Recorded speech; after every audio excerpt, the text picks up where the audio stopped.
গতকালকে বিকেলে 4টার ছুটির আগে আগ মুহূর্তে ষষ্ঠ শ্রেণীতে যখন ক্লাস নিচ্ছিলেন আমাদের শিক্ষক মোহাম্মদ জাহিদুল ইসলাম, তখন তার ঠিক মাথার উপর থেকে পলেস্তারা খসে পড়ে তার গায়ের মাথার উপর পড়ে এবং সে আহত হয়।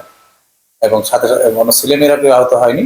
আমরা শিক্ষকের সাথে সাথে আমাদের উজিরপুর স্বাস্থ্য কমপ্লেক্সে পাঠিয়ে দিই, সেখানে চিকিৎসা গ্রহণ করে তাকে, তিনি এখন বর্তমানে সুস্থ আছেন আল্লাহর রহমতে। তাকে উজিরপুর স্বাস্থ্য কমপ্লেক্সে ডাক্তার দেখানোর পরে আমরা ওকে পুনরায় উন্নত চিকিৎসার জন্য বরিশাল মেডিকেলে পাঠাই। সেখানে তার সিটি স্ক্যান এবং অন্যান্য যে এক্স রে টেস্ট সব করানো হয়েছে। আল্লাহর রহমতে খুব বেশি সমস্যা নেই। ডাক্তাররা আমাকে রেস্টে থাকতে বলেছেন। এই ভবনটি 1965 সালে তৈরি করা এবং শুধুমাত্র ব্রিকের উপরে। এটি অনেক বছর হয়ে যাওয়াতে এর টেম্পার সেভাবে নাই। এরাই এটা পলেস্তার আগে খসে পড়তো। বিগত কয়েক বছরে আমরা এই সরকারি বরাদ্দের মাধ্যমে এটাকে রিপেয়ার করে ফের আমরা এটাকে সংরক্ষণ করে রাখছি এবং এখন মোটামুটি ভালো অবস্থায় আছে। এটি অনাকাঙ্ক্ষিতভাবে এটি পড়ে গেছে, আমরা বুঝতে পারিনি যে এরকম একটি হতে পারে। এটি রিপেয়ার করা হয়েছে কয়েকদিন আগে।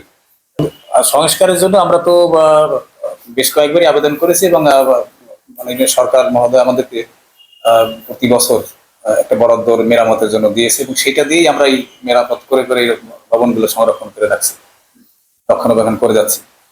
ভবনটি আসলে আমরা ক্লাস তো নিচ্ছিলাম, আমাদের ক্লাসরুমের সংকট ছিল, এই জন্য আমরা এর সাথে সাথে শিফট করেছি। আজকে থেকে আমরা অন্য ক্লাস অন্য ভবনে নিয়ে গেছি।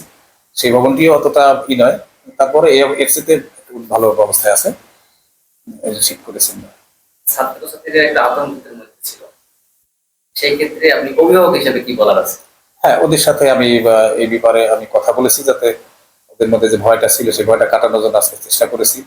গতকালকে ওদের সাথে কথা হয়েছে, কাউন্সেলিং করেছি এবং বাকিটা আজকে ওদের সাথে কথা বলে ওদের কাছ থেকে এই ভয়টা যাতে না থাকে আমরা দূর করার চেষ্টা করেছি।